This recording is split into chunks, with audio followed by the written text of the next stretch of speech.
The Minister, Thulas Nxesi, joining us now. Minister, thank you for being with us. Preventable deaths, work shouldn't cost you your life. How are you feeling visiting farms today? Well, it's a very sad moment. A sad moment for the families who have lost their loved ones, who have lost their breadwinners who are bringing income to their homes. And it's really, really sad. But at this stage, we can't say what is the cause of it. It's still a lot of speculation.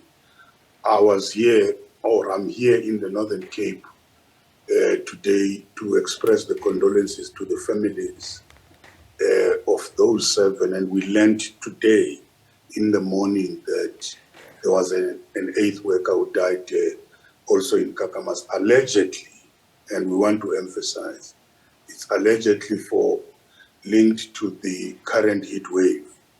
And it's a matter of occupational health and safety. And we want to say to all the employers, the issue of doing what we call risk management is very important. And look at the environment where workers are working and do something about it. But at this stage, there isn't much we can say except to say our inspectors are investigating, and we will get a report at the right time, and we will see who is responsible for what. But Minister, why do you say allegedly? We understand they were working in this heat. It's unusual to have 7 or 8 deaths. We know that 2 were on ventilators. Aren't the facts pretty clear here? I am not sure if the facts are pretty clear, because some will be arguing that these workers might have died because of some underlying reasons, and which has to do with their, maybe they might have had chronic illnesses. You know that the workers in the rural areas, especially in the farms, do not earn that much. And it's very difficult for them to go and to the doctors and see what they are having as either chronic diseases or what. And so at this stage, we do not want to declare what's the cause until the police have given us the results of the autopsies. But it's still an allegation. Our inspectors are investigating the conditions under which they're working, and we hope that the scientific people will tell us exactly about the cause of the death. But can you confirm they were working in heat above 40 degrees last week, which in itself must be something to consider in terms of labour law, the Occupational Health and Safety Act that you've spoken about? Certainly we were told that they were working above 50 degrees, and we asked as to what did the employers do in order to protect the workers.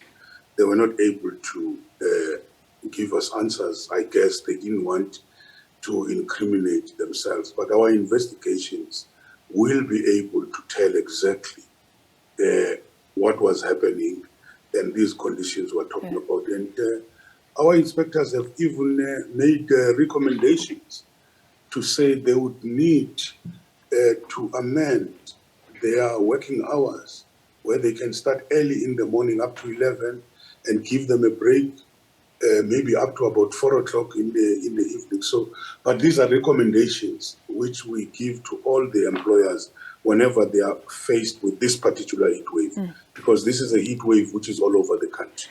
But Minister, you're talking about recommendations now.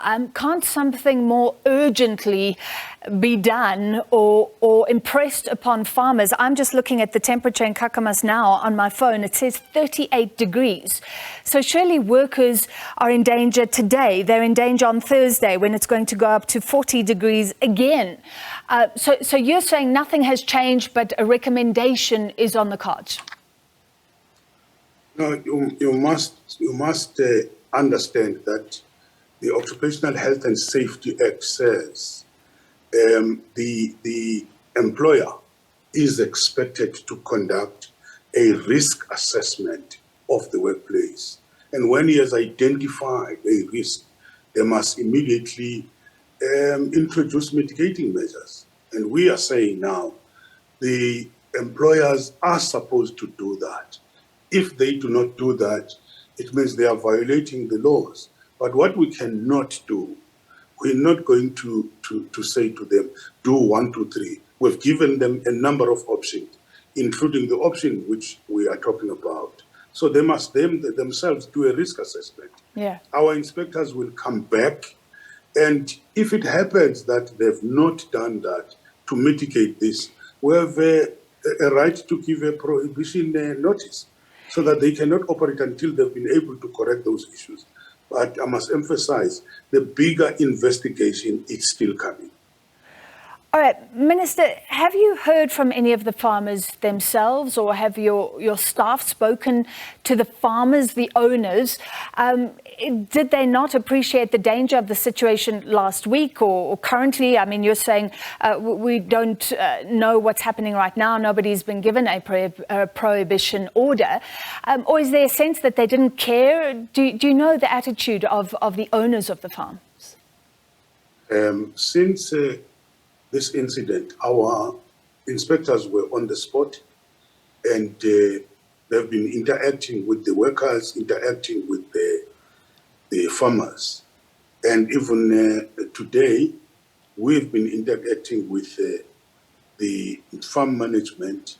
And remember that we're talking about different farms here, not just one farm. In one farm, it's one worker. In another one, it's another worker. Another one, it's 2 workers. So they've been interacting with them, following up. They've decided our inspectors to come and station here in Uppington and drive to Kakamas on a daily basis. So they are dealing with the issues, and they are advising the employers at this particular stage. But what we do not want to do is to preempt the outcomes of the investigations. Minister, finally, very quickly, a farm worker has spoken to the press saying that the load shedding exacerbated things, and he spoke about pumping water. Gift of the Givers also talking about the problem with pumping water. Was that a problem, and are you supporting the call for farms to be exempt from load shedding? Let me just quickly dismiss this issue. The farmers we have spoken to and the workers we have spoken to, they said in those farms where they are working or where there are these fatalities, there is no issue about water. Water is always available in those farms. It might be an issue in the township. So this issue must not just be used, or the issue of load shedding should not be used as a scapegoat. Farmers themselves have said we do have a lot of water, and workers are given that. But I can say that we know the impact of load shedding on the economy as a whole. And certainly in this particular sector, we're talking about compromising food security. Well, if there are measures which the government is trying to do, these are the measures which have to be supported, that maybe when it comes to the farming, we will have to consider this if it's possible, because you are talking about food prices which are going to rise, which are already very high. So it's something worth considering. All right, thank you for your time this late afternoon, Minister. That was Thulas Nxesi, Labour and Employment Minister.